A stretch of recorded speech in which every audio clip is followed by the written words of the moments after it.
afternoon. Can you hear me? Good afternoon. My name is Inga Musselman, and I serve as Provost and Vice President for Academic Affairs here at UT Dallas. I am pleased to welcome this esteemed group of UT Dallas colleagues and students and guests, and to share in honoring this year's distinguished recipient of the Richard Brettell Award in the Arts, Esperanza Spalding. I would like to say a few words about the Brettell Award. The concept of the Brettell Award was inspired by the Eugene McDermott Award in the Arts at MIT, created by the McDermott family in 1974. The Richard Brettell Award in the Arts at UT Dallas was established in 2016 with an endowment from the late Mrs. Margaret McDermott. The award honors the late Dr. Brettell, who was the Margaret M. McDermott Distinguished Chair of Art and Aesthetic Studies, Edith O'Donnell University Chair, and founding director of the Edith O'Donnell Institute of Art History here at UT Dallas.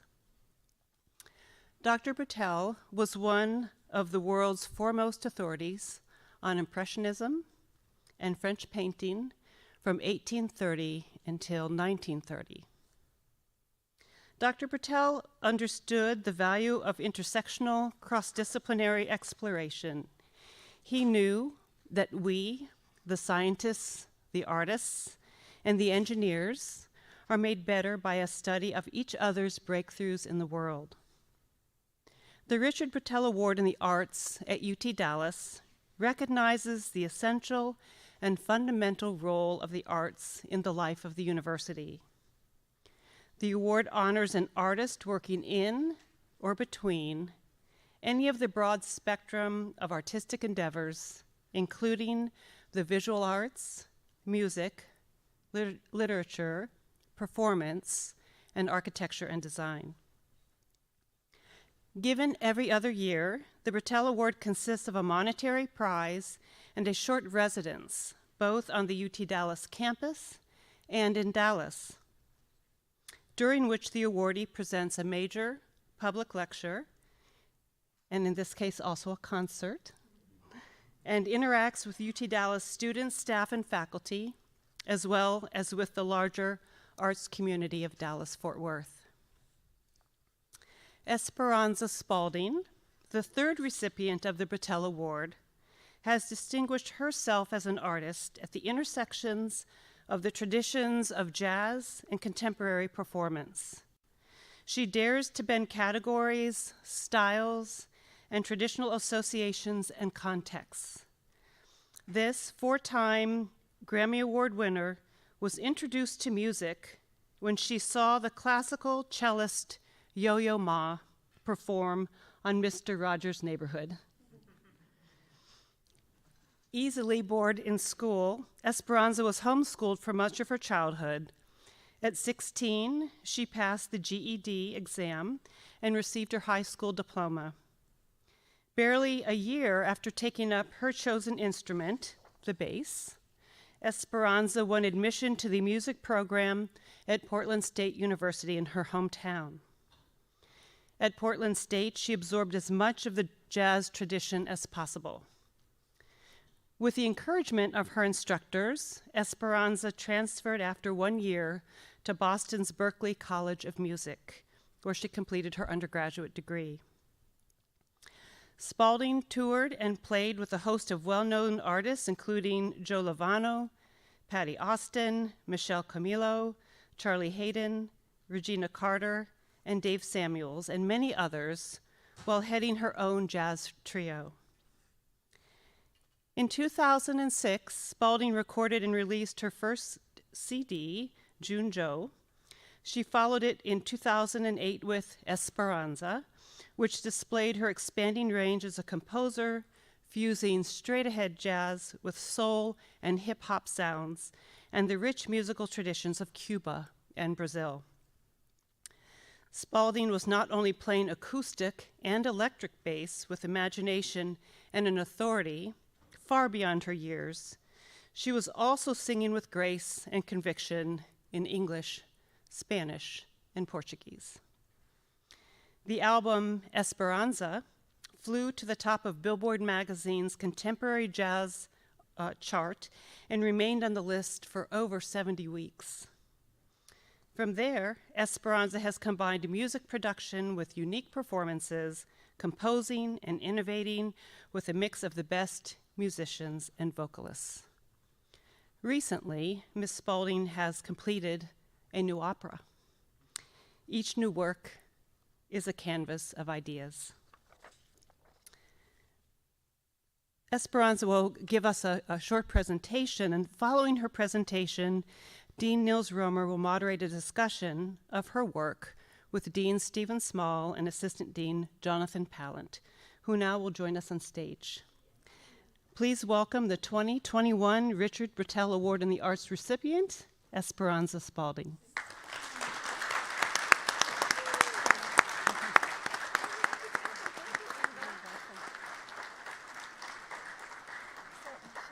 Just a little bit. Okay. Hi, y'all. Yay. Well, first I just want to say to all the students who are here, I know an hour and some change of your time is a big deal, especially as we approach midterm. So I really appreciate you. Whatever brought you into this room today, I'm grateful that you are giving us your time. That's really generous. I forgot that I was supposed to present. So, but that's not a problem because I never prepare for speeches anyway. I'm such a devotee of improvisational traditions. I really trust the technology, the spiritual technology of improvisation. I really trust that if we really show up in presence and awareness of each other, what needs to be shared will emerge. So it's nice to see. Oh, hi. Nice to see you again. Hi. So yeah, I'm just kind of taking you in, seeing who's here. How do you feel? And I have an idea. So can I first see who here would identify as like an improvising musician?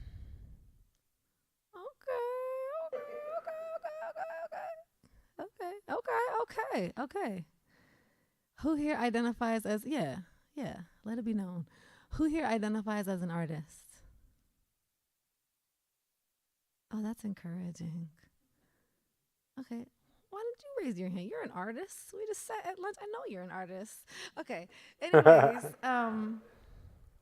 so who here would not identify as either an improviser or an artist?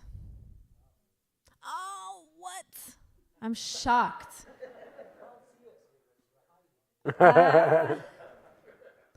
Okay. So what I want to do is I want to have a jam session with you all right now. Yes. So just to even the playing field, we're going to just use language as our instrument, okay? So what we're going to do is we're going to build like a beautiful solo together.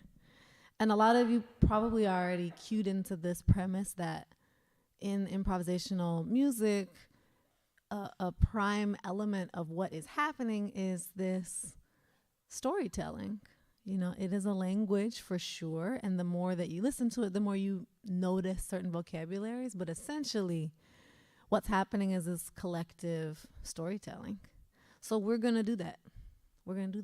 And we can do it popcorn style. So we're essentially going to build a story together. What it's going to require is you listening deeply to what was played before you. It's going to require you to be audacious and offer forth what you really feel and hear. And then it's going to require us to hold in our memory what has accumulated before us and offer something that helps the propulsion of this story moving forward. Does that make sense? And these are all fundamental elements of being a good improviser. A friend and colleague and figure of inspiration in my life is Dr. Charles Lim. You probably know about this person, Dr. Charles Lim. He studies the brain. Okay. He studies the brain. He studies improvisation and how our brain changes. Well, let me rephrase that. What happens in our brain when we're engaged in the act of improvisation? So, one of the things that he was able to witness and testify to is the fact that apparently, only when we're improvising are two disparate regions of the brain activated at the same time. One is the part that forms I narrative, the part from which we communicate our own narrative, our sense of self, and form story. And the quote unquote disparate part is the part of the brain that listens and receives language and processes information on the way in. So we presume that you can't do both of those things at once, right? I can't be listening to what you're telling me if I'm also forming an I narrative. But apparently when you're improvising, the two parts of the brain are simultaneously engaged. So we're going to see if we can engage that ourselves today, okay? So what should our song be about? What should our jam be about? Any theme. You can popcorn it out. You know what I mean by popcorn? Okay. Thank you for saying no. Popcorn is when you can just throw it out at will. So there's no order. Somebody can say, and then she, and then I left. We're going to do it like that. Popcorn out. What's the theme? It could be a word, something that you're thinking about, something that you're troubled by, something you read this morning, anything. It can be silly, it can be deep, whatever you want. It's a jam session. Ego, belonging, weather. Okay. Amazing. Wow, a first sentence, a first phrase that combines those. Whoa. So we're building a story. You have to listen to what was played before you. Listen to what accumulated before you. Offer a phrase. In this case, it's going to be a sentence, short sentence, that helps propel the narrative. Okay? So we said, ego, belonging, weather. Wow. Susie J wore the cutest skirt, but it was so cold, she had to borrow her uncle's trench coat. I hope nobody laughs.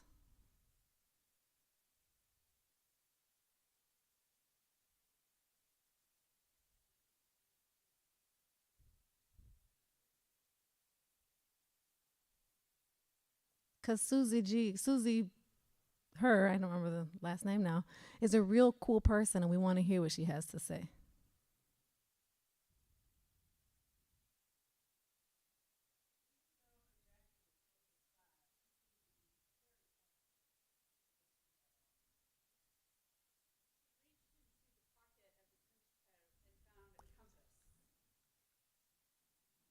That would be like the harmonic modulation.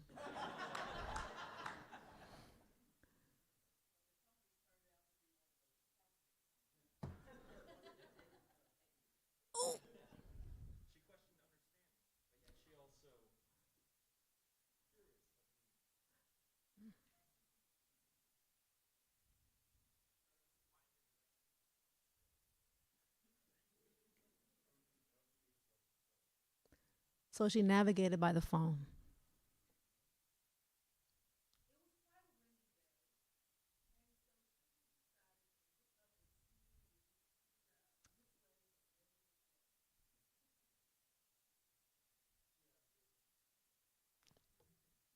Asked Siri. She asked Siri.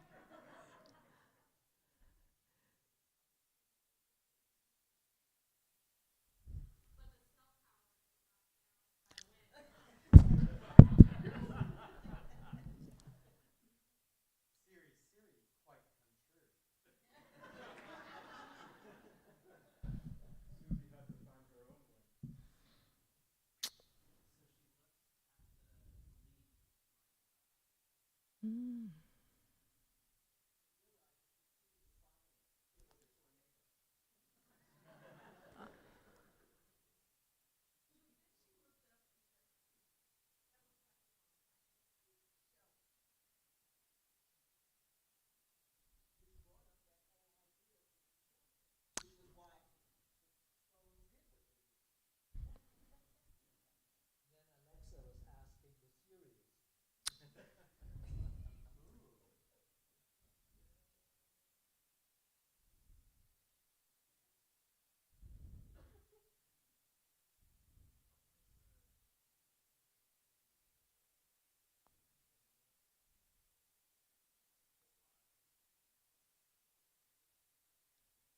and met a wise compatriot.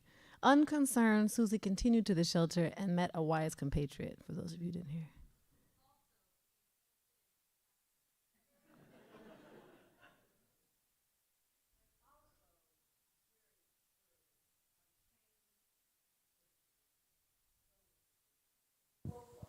Mm. Mm.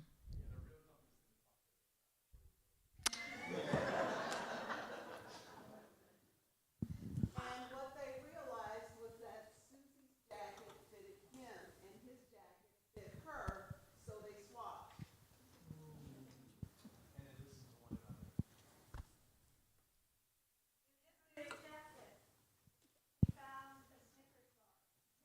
She found a.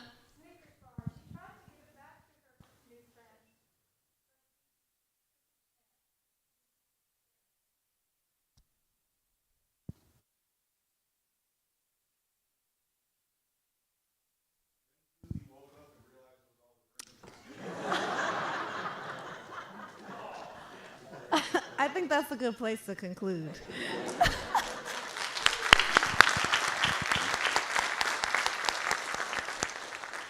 Wow.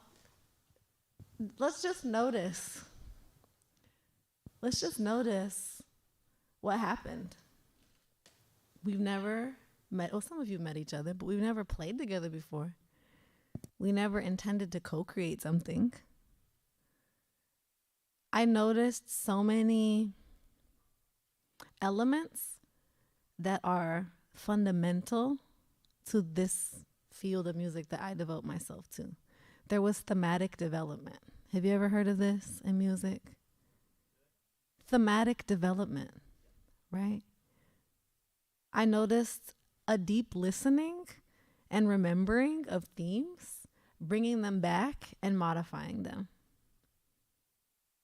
I noticed the suspense. I noticed the space. I noticed when we were more dense in how the story unfurled. So there was this breadth of density and spaciousness. There was a breadth of dissonance and consonance. Some of what you shared had more mystery and tangle in it, and some of it was more open and short phrase. Some sentences were long, some sentences were short. Maybe this sounds really basic, and maybe it is fundamental somehow to how our brains long to receive information and work with information. Because everything about what just happened would be the elements of a very compelling piano solo, saxophone solo, vocal solo. And I love how it was right there, this understanding of how to form narrative spontaneously. So just for any of you who might be improvising musicians, notice what just took place. Notice how that solo unfurled. You can do that in your practice. One thing that I often notice, I was going to say young musicians, but all of us are young in some way, and all of us maybe struggle with this. I notice a lack of listening to oneself, a lack of listening to what you've actually brought into the space and noticing the impact that it has. And that's as integral to being a good improviser as listening to others. That might be as integral to being a good listener. Just in general, a good co-creator. Being aware of how what you bring alters what else is in the space and what becomes possible because of what you offered into the space. Yeah. That was really exciting. Thank you for doing that. So I'm thinking, what else could I offer to you today that might be meaningful? Knowing that I don't know what the hell y'all want to do with your lives and in your world, but I'm trying to think of strands from an improvisatory worldview that might be applicable to anything.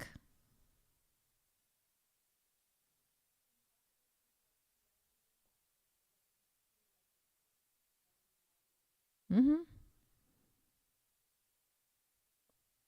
I would actually invert that question and dare you to find an example of something that's not collaboration. And I don't think there's any such thing. I think we can create a kind of illusion of tyranny, like an illusion of artistic tyranny. And some people say the arts is the last bastion of the tyrant. There's still collaboration happening because those of us who are tending the tyrannical visions of an artist are collaborating by playing a role within that power dynamic and that power structure. But it's still collaboration. It's a form of collaboration. And I wouldn't try to outline an ideal mode of collaboration because they're all valuable. They all serve different motives. But I would suggest, if anything, noticing how we are being a collaborator. And I feel that just becoming aware of what do I think this is doing for me, what do I think is doing for my community, what do I think is doing for the world, what do I think is doing for my field, just asking oneself those series of questions yields so much insight to even maybe your own hidden motives for engaging in a work and giving yourself to a work. Sometimes I've been checked seriously. Like I get a self like, oh, yeah, what are you doing being involved in this project just by going through those questions? I have a little document in my phone. It's called the Distiller. And it's a series of questions that I ask myself before I engage in any project. And sometimes I'll be in the middle of a project or a collaboration. All projects are collaboration. I use the word synonymously or interchangeably. Sometimes in the middle of a project, I had to pause and go, things have momentum up in and of themselves. And you might find yourself in the middle. It's just like you woke up from a dream and you're like, wait, what are we doing and why? So in some of the questions in the distiller are, why am I doing this? How does this relate to what I'm about? Is this intending to meet a need that I actually should be fulfilling somewhere else? That's a big one for artists. Because, sometimes we'll make audiences and our colleagues hold space for us to process issues, challenges, concerns, tangles, longings. And it's fine to process them through art. But I notice when I really get into that question, what do I hope this will meet? And is there somewhere else that I maybe should be cultivating it? It helps detangle for me what I'm actually asking from the collaboration and what my life is longing for. That maybe will be more fully met through community or through relationship or through constructive dialogue or conflict resolution work. So there isn't like a clean answer to the question, what's an ideal collaboration? But those are some of the questions that I ask myself to try to show up with more clarity of intention when I do go to work with someone. And then also I would add to that, just to balance it out, like we're messy animals. We're complex, messy animals. And a lot of us do turn to art to process things we don't know how to process anywhere else. So I feel like it's okay. It's okay to just lean into that and know that it's happening anyway, whether we acknowledge it or not. But I feel allowing that to be the case and not trying to pretend that it's not the case actually liberates more creative energy for the thing you're actually trying to make. A lot of us, idealist, creative types intend for these co-creative projects to be like utopias because the vision or the aspiration is so clean and so beautiful and so clear.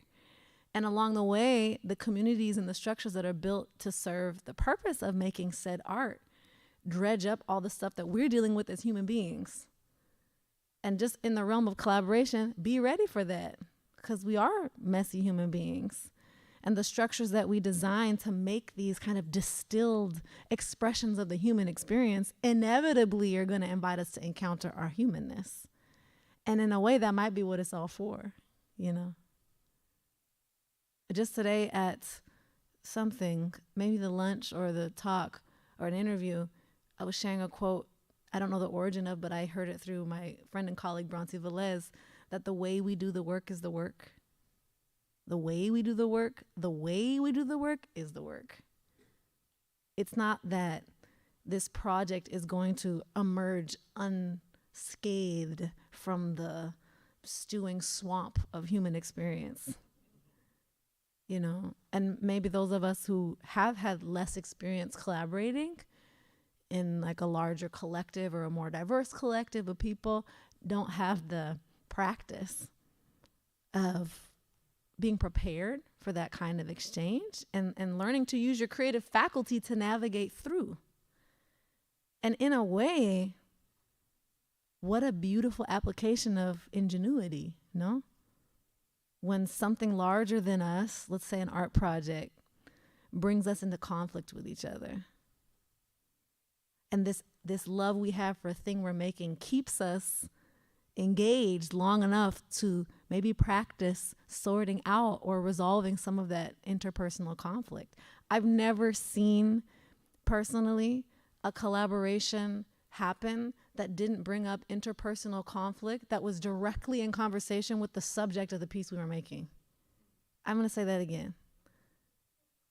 I've never encountered a collaborative work where the interpersonal conflict that arose was, I'm saying too many negatives. What I'm trying to say is, often when you're collaborating, the stuff that comes up between you will be a reflection of or in conversation with the subject that you're addressing in the work itself. It's ridiculous. It's amazing. It's impossible how often that actually happens. So for you as creative people who are all going to be in collaboration, check that out. Be prepared for that. There are resources to support you in navigating the interpersonal things that will come up. And actually, I will also testify that being willing to step out of like the artist's, polish, being able to step out of that, like, yes, my finished painting is great and perfect and it does all the things that I want to do, but that might not be the case with me as a human being. So being willing to step out of that performance of perfection and performance of put togetherness in your process and really look at like what is coming up between us and why. Who are the council beings? I love to call in a council. Love to invite a council to come tend stuff, in the workplace or in the collaborative place. Look at what's coming up. Who can be your counsel? What are resources that we can draw in? There's so much information right now. We are in an incredibly rich time of having writing, scholarship, embodied practices for how we can engage with each other and move through the kerfuffles. And I'm so excited at the ways that collective art making seems to be really naming that as a dimension of praxis. And I mean, it's going to come up anyway. So it feels like a responsible thing to do as a practitioner, as a collaborator, to welcome it. And maybe part of your research for the art is researching what you can bring in to support the human beings making that art. We were talking about Resmaa Menakem earlier today. I also think of Adrienne Marie Brown. I was talking about a piece that she wrote called We Will Not Cancel Us, which is a sort of, I wouldn't say it's a guidebook, but it poses a series of questions that if you were to investigate together, you would probably come to your own devised resolution practices when you encounter the kind of disruptions that make you want to throw your hands up and walk away. So those are some of the things that are coming up as I stand here with y'all in this room. Since you talked about collaboration. And I think I should probably go to that chair. But thank you all. Yes.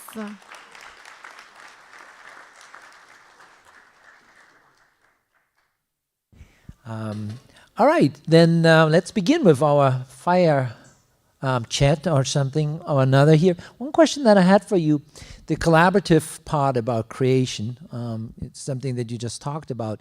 But there's one word which I think is also really telling. You always talk about space and community and far less about audience. So since you're not just creating but also performing, how do you kind of think about the relationship between yourself and, quote unquote, the other people that inhabiting the same space that otherwise one calls the audience? Now that you say that, I'm noticing that what I'm thinking the most about right now is very informed by having gone through this pandemic and actually doing work in much smaller spaces and work that was much more about process and less about like delivering performance. So I actually want to think more deeply about that question. I don't have a smart thing to say right now about it.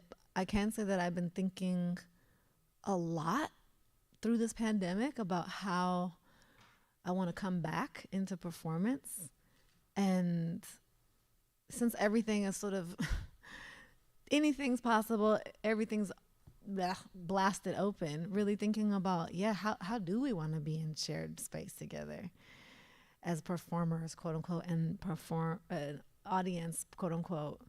And one of the things that's coming up is a question about how more intimacy can be created. Like last night was not a good example of intimacy, and not a good example of like devised performance. That was really like, there's a gig, here's the space, like voila. Not that you can't always devise with that. It's just yesterday was very much like a concert. So I'm asking that question to myself, and hopefully in conversation with other beings that I want to make work with, will devise some responses, some embodied responses to that musing, Right, let me open it up. Sure. Good afternoon, everybody. My name is Jonathan Pallant. I'm Associate Dean of the Arts, for people that may have missed that introduction. I also direct the choirs. So Esperanza, speaking of improvisation. my favorite ringtone. So the university students are back. We've had 2 years of disruption. We've had divisive elections, significant racial tensions. We're now facing war in our world, poverty, famine, socioeconomic disparity. And something that I heard you say in an early interview, you talk about the inheritance of joy. And I think that so many of us are trying to find joy just in our day-to-day lives. Can you talk about maybe just where you find joy, but then maybe just enlighten us all on what you mean by the inheritance of joy? I don't remember what I was talking about when that quote emerged, but I can talk about maybe what that means right now. And also,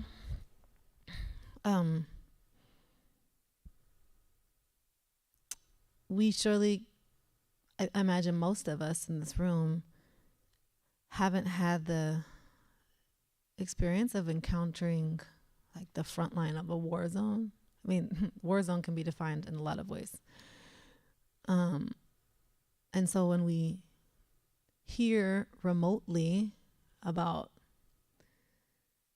conflict on the streets, in my hometown, I'm from Portland, Oregon. So some of you may have heard about these things that were happening through 2020 and 2021. When you hear about them from a distance, and it feels like it's something that's closing in on you almost, right? Like closing in on your world.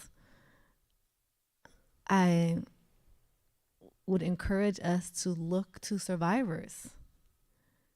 Survivors, there are scholars, there are artists, there are writers, there are musicians, there are performers from around the globe who have survived everything that you listed. We're in the United States. There are indigenous peoples here who have survived the end of the world, the literal end of the world. The pandemic is not the end of the world. There are beings, some maybe even in this room, who work at this campus, whose families, whose great-grandparents, only great-grandparents survived the end of the world. And not only that, there are some survivors who have found the strength and the love and the generosity to write about their technologies of resiliency. That takes so much. Hopefully, most of you don't have to imagine what that takes. To dig into the traumas of experience and bring forth an offering to help another person navigate through chaos, through the end of the world. So I feel like out of respect to those beings who have found the courage and the generosity to try to name and articulate guidance for those of us who are navigating what seems like the end of the world, like we owe it to them, you know? Because in a way, it was written for you. It was written for me. It was written for anybody who's at that precipice of like, are we all gonna die? Somebody who had to go through that, and maybe some people did die, and was able to say like, there's a path through this. There's a path through this. And each of you can find those guides who resonate with your lived experience or what most terrifies you or your cultural experience or your aesthetic preference. But know that it's there. There's no wheel to invent. And joy, inheritance of joy. You are coming from a place of being a black woman and talking about the inheritance of your community and finding joy that you gain from that. And the follow-up to that would be how that influences your music.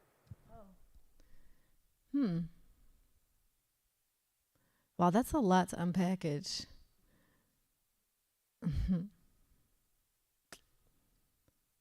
That's a lot to unpackage. I mean,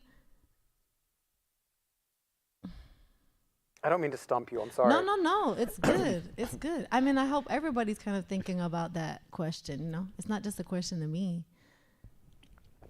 I think that when I think about inheritances of joy, I think again about like necessary technologies.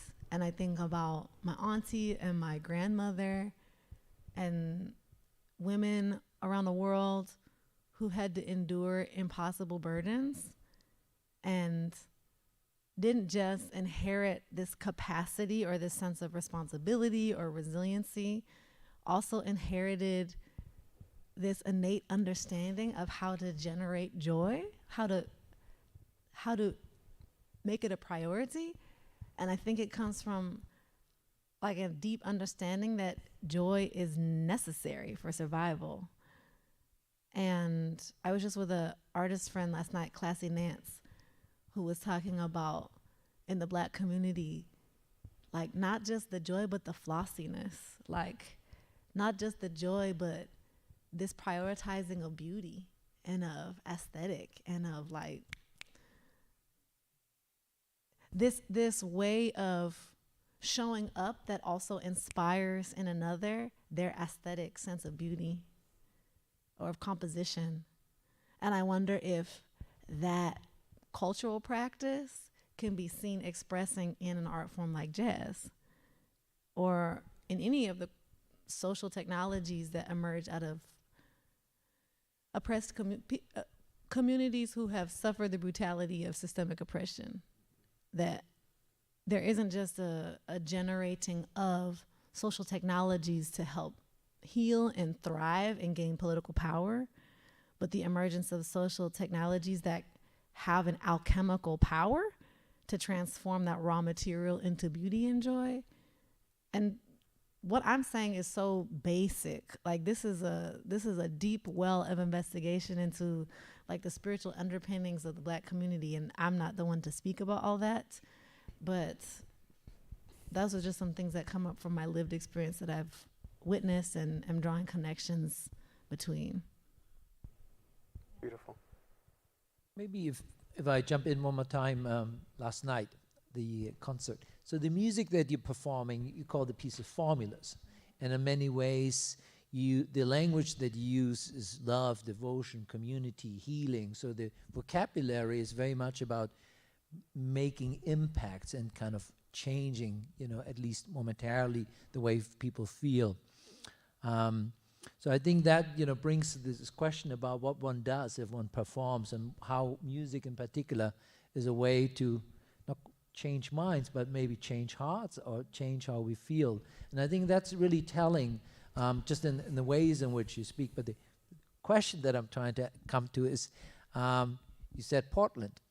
So earlier during lunch, you spoke about New York and how New York creates, we talked a little bit of a particular environment for creativity, the noises and all that.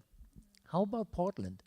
How about Portland and the proximity to water or any of this? Was that important for you in terms of thinking about the other side of your creativity that, almost has a spiritual quality to it?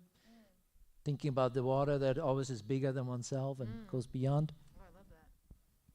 Well, first of all, I don't use the word healing because one of my elders and council beings, one of the beings that I turn to for counsel, Dr. Suzanne Hanser, she's a music therapist and teacher, really deterred me from using that word, partially because it means so many different things to so many people. And I would never, I would in any way, but she also invited me to take it out of any of the writing about what we're exploring in the Songwriters Apothecary Lab. I don't want to reinforce or even imply that we're offering something that's going to heal. That's not the investigation or the offer. And nobody can give that to you anyway, The idea, at least with the Songwriters Apothecary Lab, is creating works that can support an individual or individuals in processes of maybe resiliency or other words that have to do with repair, not even repair. I'll just say resiliency, or moving oneself along the spectrum of ailment to wellness, closer to the wellness end of the spectrum. The elements of water. Wow, you said a lot of things. I'm trying to respond. Well, what's coming up from what you said is actually, for some reason, what's coming up is thinking about the technology of the 12 steps and Alcoholics Anonymous, like this pedagogy, this praxis. I feel that particularly it being maybe one of the only spiritual technologies that's homegrown, like it emerged from the West, definitely drawing on paradigms or teachings from Judeo-Christian writings and teachings and practices, but there's an invitation to surrender and let go of this idea that you're going to fix anything, which I feel is very powerful. And when I think about how I show up to community or show up in relation to anything that concerns me as being harmful to human health or environmental health or any other kind of health, I feel a first step of really showing up is the surrendering the sense that you're going to somehow fix shit. Sorry for cussing. And I feel that I also practice Buddhism, but what I have seen radiating from the cultural practice of Alcoholics Anonymous and Al-Anon is this invitation to surrender your grasp on fixing anything and instead sink into the acceptance that we're going to have to do this together. There is no me well without us well. And I don't even know how to do me well, so I'm going to lean into the wellness that's already been cultivated by people who've been in this practice longer than me, right?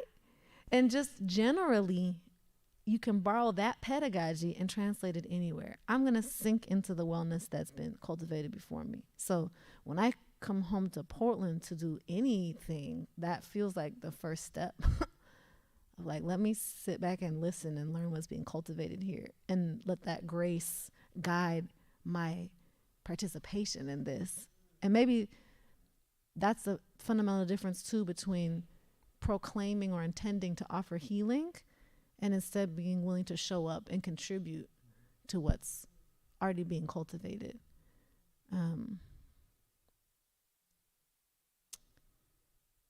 Yeah, and I just, anywhere there's water, I want to be near it. So I can just speak to that last part of your question too. There's the idea that the very ways by which we think, the metaphors we form, Bless you.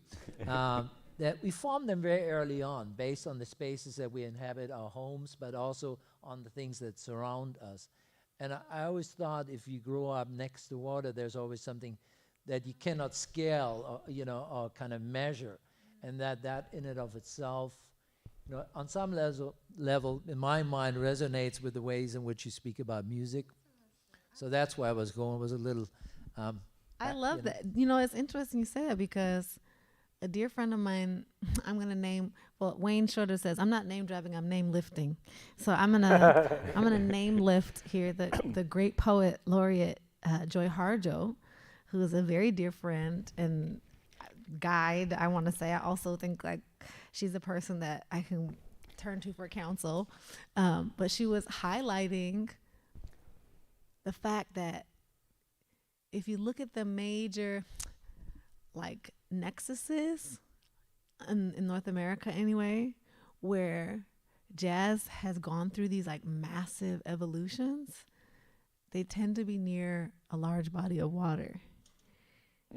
And she was talking about Chicago, she's talking about New Orleans, she's talking about New York. I was like, huh. And she was offering this idea that, yeah, of course, because spirit moves through water. So if you're in this, and even Dizzy Gillespie talks about this, the idea that evolutions in like musical ideating come inspired from nature. There are a lot of musicians who talk about that. And also you might notice that a lot of the most revolutionary John Coltrane, Thelonious Monk musicians didn't come from the city. They grew up in rural areas. There's stories of Dizzy Gillespie going and like just listening in nature and then playing back what he understood or heard. Again, these are like other people's interpretations or expressions of how environment influences evolution of ideas. I have my feelings about it too, but they feel very personal. Like I wouldn't share them in this environment, but I do have a sense that place definitely informs how we hear. Just at lunch today, who was talking about? You were talking about the trains, the Steve Reich composition that is inspired by bringing out the sound running through his head from growing up around trains.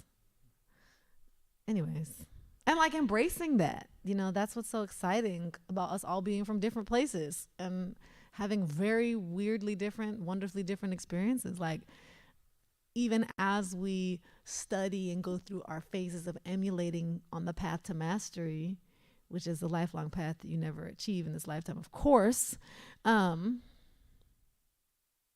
allowing those variants of our sound to really flourish, and Dr. Wayne always says, you should steal from yourself. And I also vote for that.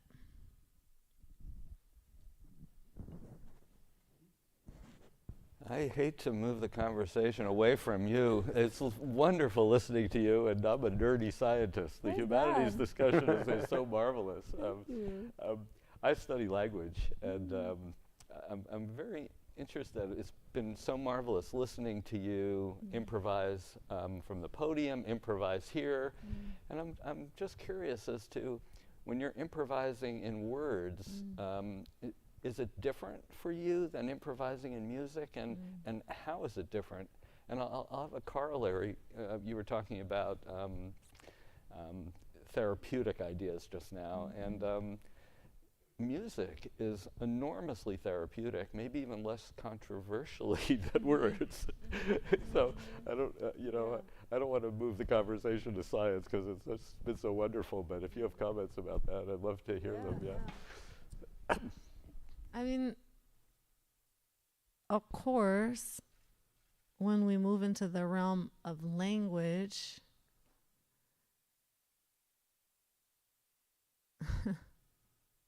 it brings a specificity to whatever idea is moving through you that then you become responsible for. What I mean by that is I have to honor and unpackage and place, like create environment for, create conclusion for language that I bring into improvisation. Because we hear the word And then, of course, our brain attaches onto all the associations and the meanings and the specificities that the word might bring up. So if my goal is to create some sense of like logic or continuity of meaning, then I'm responsible in a different way to be very specific and to take responsibility for the accumulated effect of these words, like we did with our story, you know. But when it's melody, of course, many of us aspire to have the same kind of responsibility, but a phrase can mean, well, a word can mean many things too, but I think the slight abstraction of a melodic phrase, it just allows more room for the listener to form their own narrative logic. And I like that spaciousness a lot more. I mean, I like that, the interpretive room, you know, when I'm not improvising with language. Yeah, and it makes me think about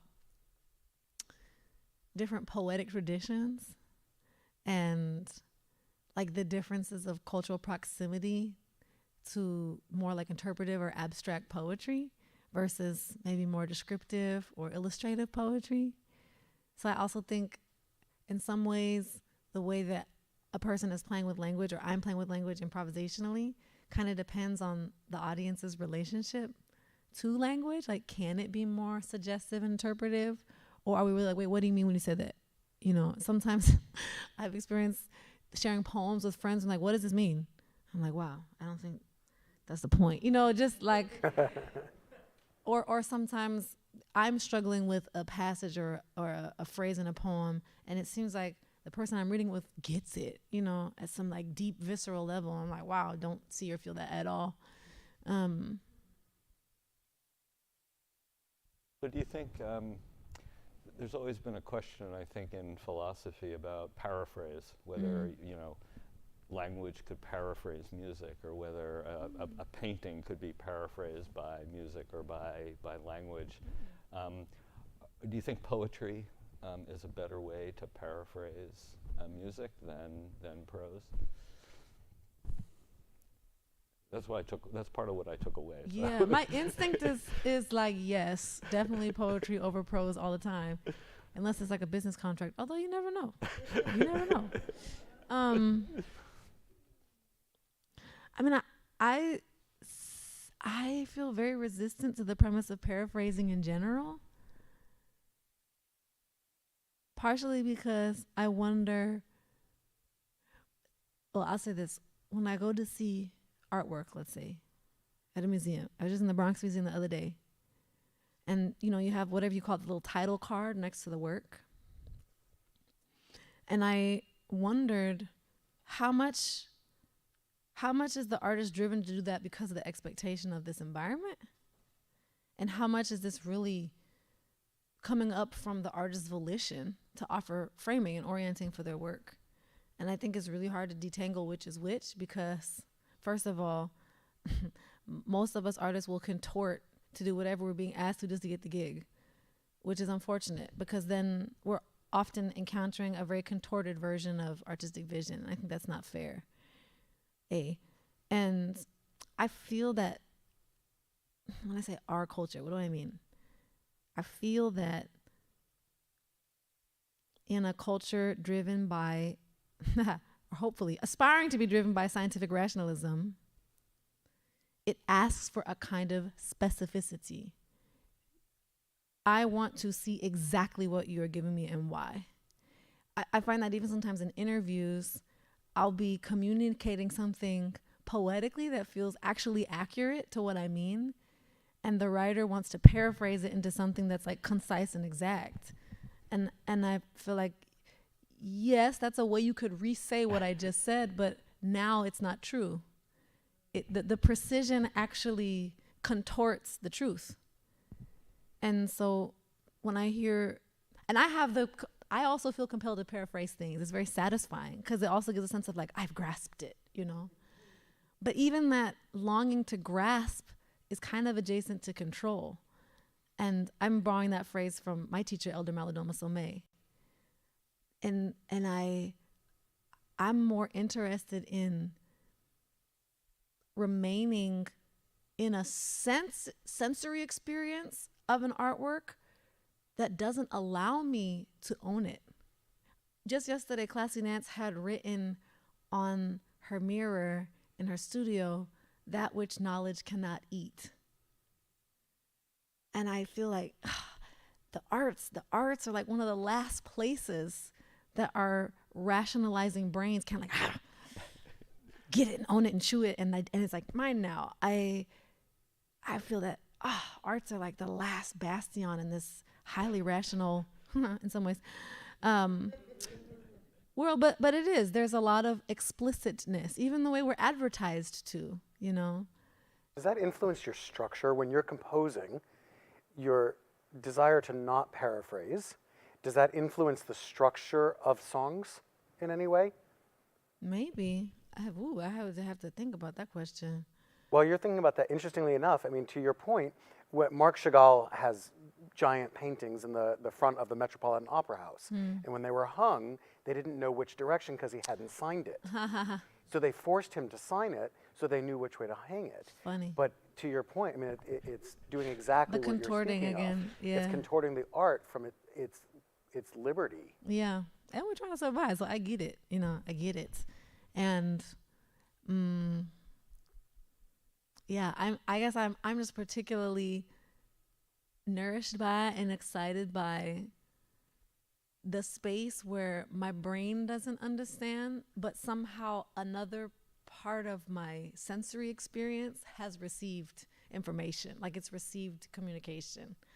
And I get a sense that, well, actually, John Adams has a beautiful conversation about this, where he speaks about perhaps some of this resistance, maybe in the United States, this resistance to things being abstract comes from the way that elite beings who were holding power and had this elite command of the English language would use abstraction and use language in a way where, quote unquote, you know, the peasants, the working class people couldn't access the real meaning and understand it. So there's this resistance to, I don't want to get on board with something that isn't explicitly explaining the language. I understand it. I did a horrible job of explaining that. You should look it up. John Adams does it really well.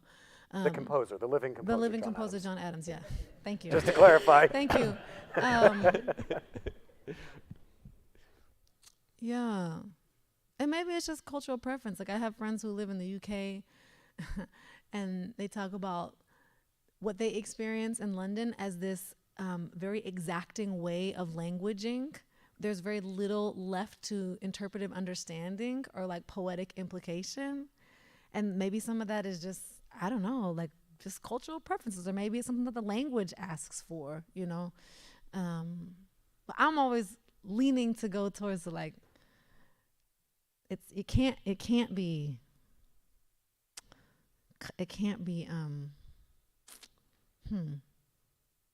dot. So, as the brain guy in the room, Yeah. something you said is hard to process, right? That your brain got it, your brain didn't get it, but your sensory system got it. Okay, that's obviously not something I could process in the exact way you said it, right? No, so I guess the question is, do you think the brain processing it is about the inner speech aspect, and the sensory aspect is what you're touching with your improvisational jazz?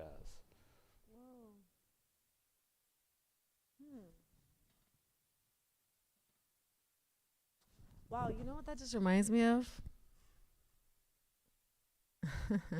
How? Wow. I'm sure there's scholarship on this. So I'm just trying to touch the edge of an idea that I believe there's actually scholarship about. But it makes me think of this evolution in Black music from primarily instrumental music to then R&B and soul to then hip hop, which to me like tracks Black people understanding that they have more and more space to say exactly what they mean. And when I think about the origins of jazz music, you'll rarely hear lyric songs that are like personal, narrative, descriptive. The blues would be the closest. And remembering that the blues was left out of the recording industry for a long time. So I think there's something to not having voice, not feeling like you have the safety or the freedom to say with words exactly what you mean and what you see and what you feel, and that narrative being sublimated into an instrumental expression. 'Cause when I hear certain soloists, I feel them telling it to the audience. They might not understand what they're being told, but they are telling it. And then I feel in soul and R&B, that's part of the reason Marvin Gaye was so radical. Like now it seems regular because we've been through hip hop, but that was very radical for this, like, you know, he was code switching a lot, you know, to be palatable to the white power structure of the recording industry and elsewhere. So when you see early videos of him, he's like doing this very like kind of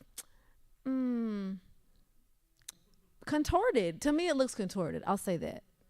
Knowing that he came out of church, like this kind of contorted, like friendly dance with the suit, the 2-piece suit, the 2 or 3-piece suit. And then what's going on? You know that was dangerous. But to me, it also marks not just him. I'm just using him as an example. It marks this pivot of like, oh no, now we're going to say what we need to say and we'll keep selling records. And then that starts to make space for more artists to do that. And you kind of notice this like decline in the instrumental band leader and this uptick in like folks just literally language is the primary instrument of the music. That's what came up. I don't know what the point is. We want to jump in because we want to give the audience also.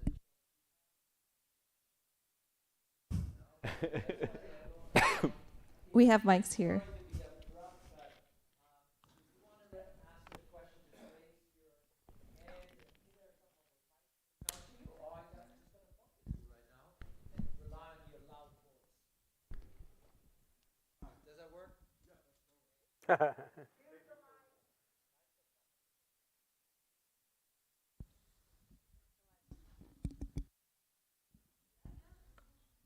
Thank you.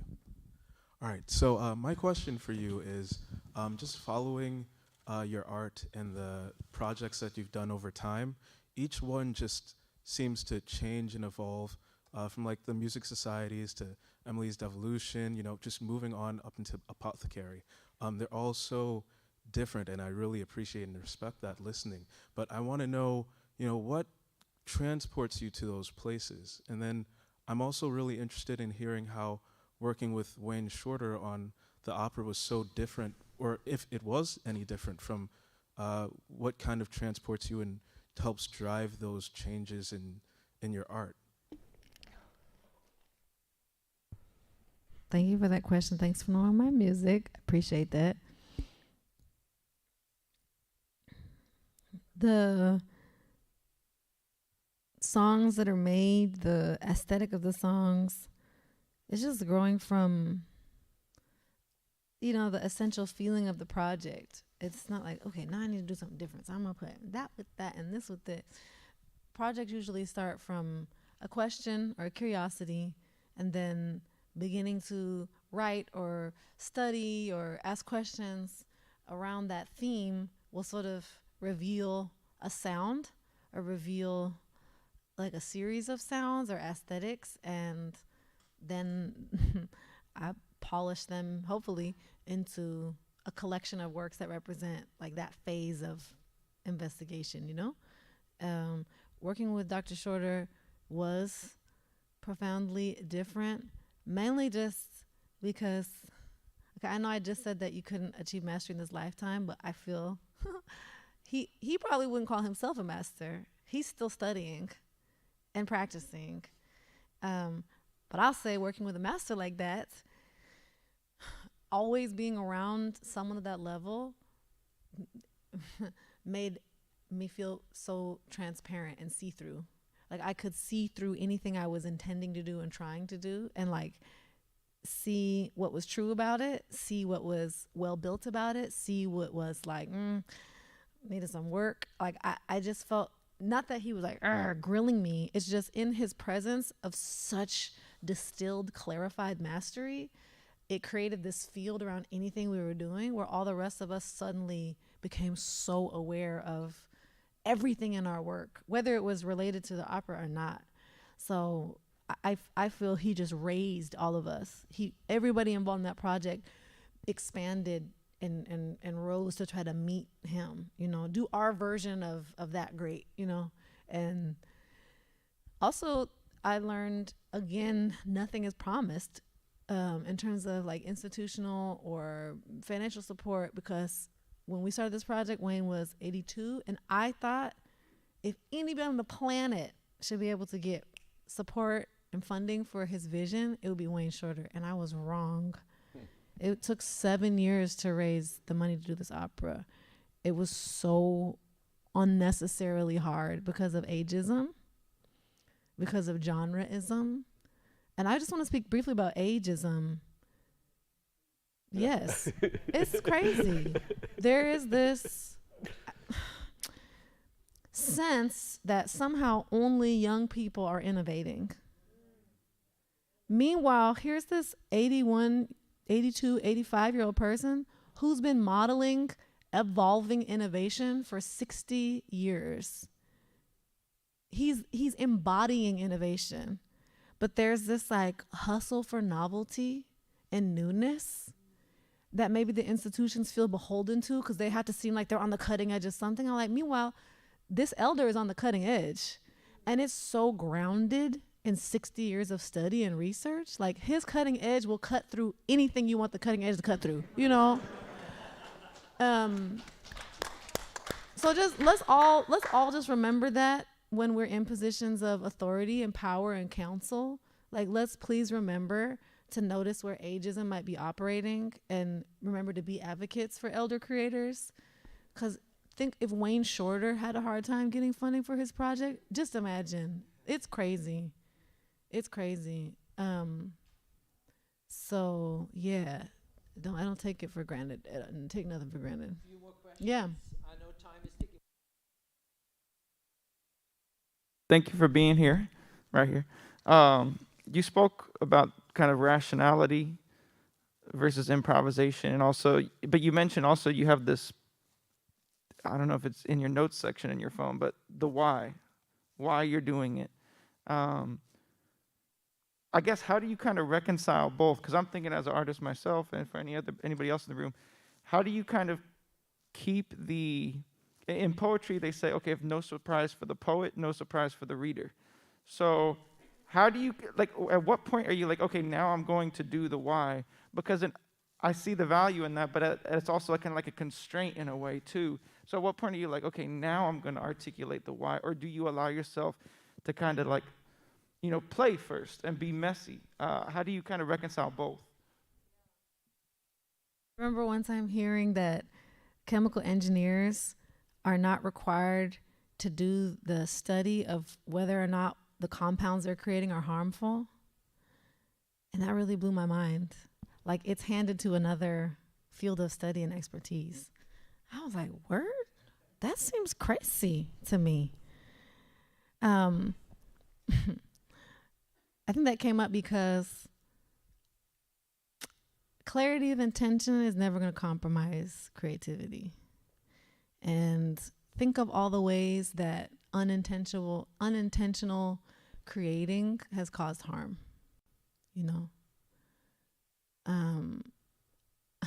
Not that I think our poem is going to cost people their lives, but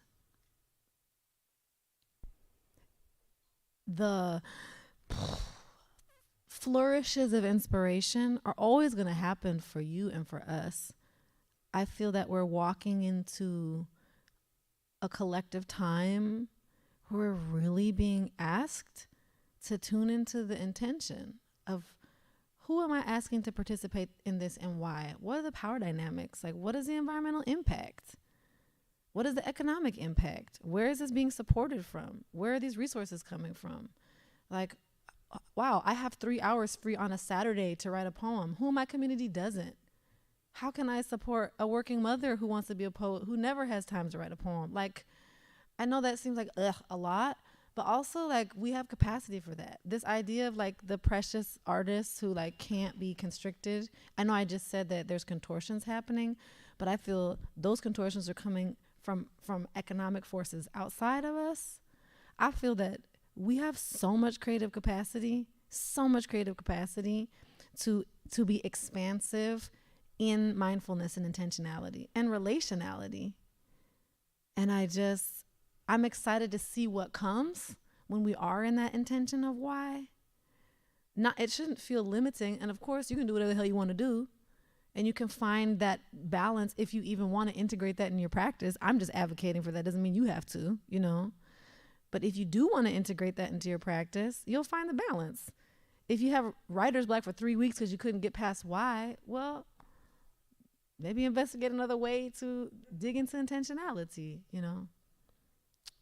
We are coming up at our 2-minute warning, I'm afraid. So I just want to give you one Sure. more chance, and then Certainly. unfortunately our time is running out. Sure. First of all, thank you so much for being here, and thanks for the concert last night. It was all terrific. So, it's a combination of two things that I think are very central to you, both as an artist and as an individual. So, I feel like we as artists, we continually deal with information overload when it comes to finding what's right and what's true and creative to ourselves. Like, I'm a jazz composer and arranger, for instance, and there's so many resources and information available to us, but it's like we have a challenge to find the authenticity in how we use that information, and it creates ego at the same time because we want to know everything. So for you, it's two things, but what's the biggest piece of advice anyone's given you about finding yourself and your true identity? And how do you deal with being confronted with ego and how you find a way to leave that at the door when you're trying to express your creative self? Thank you. We're going to have to go a little bit over because we had to hear from a woman in this room. Question. Anyway, not to downplay your question, I just noticed that we hadn't heard from a woman yet. A question from a woman. The best advice. No. I mean, finding authenticity. I feel like I haven't had a lot of conversations around that topic specifically with my elders. I just feel that I had a lot of authenticity modeled for me. So there was maybe always like an implicit understanding, you got to come do your thing. Like nobody's trying to hear you do somebody else's thing. I guess that I just always knew that that was what was being asked, I guess. Yeah, that's what's coming up. I mean, Wayne always says, I know I quote him a lot, but he's a very big figure in my life. He always says, jazz means I dare you. And only you can, I mean, this is my part now. I'm just saying, take that sentence and only you can work with that as you will. But I think that's really true.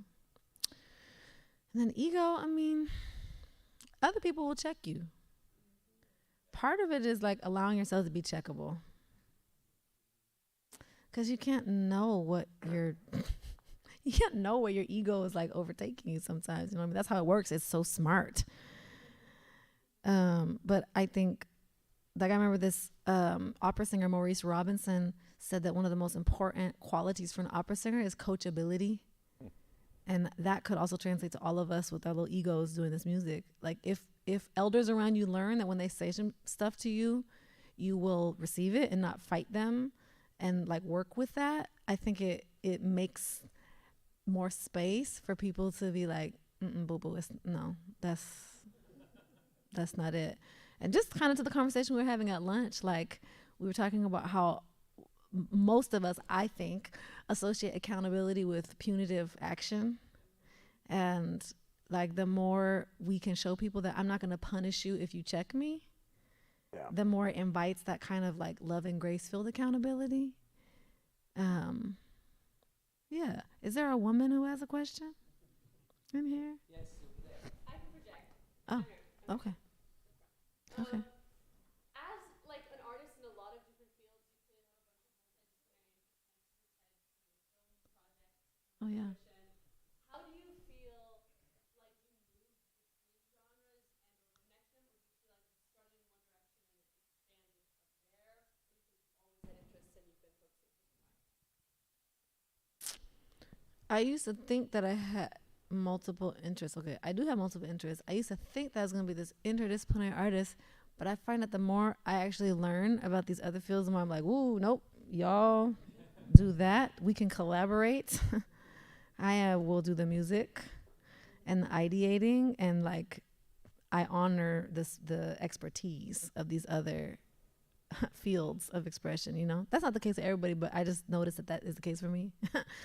And it's lovely to actually come into the collaborative space, like honoring the diversity of expertise and not feeling like I need to like hold the intersection of all these forms like within me. And some people can really do that, and that's amazing, but I'm not one of those people. And again, something becomes interdisciplinary organically. It's not like, let's make an interdisciplinary piece. Yeah. It doesn't start like that. An idea will emerge, and along with the idea, there might be a movement scene, or there's a conversation with a friend and we talk like, oh, wouldn't it be funny if there was a film about da-da-da-da-da, and the next thing you know, we're making a film. You know, the vehicle or the entity that is carrying the idea takes shape in response to the idea, you know, or the inspiration, I should say. Thank you for that question. Okay. I'm afraid this does bring us to an end. Join me one more time.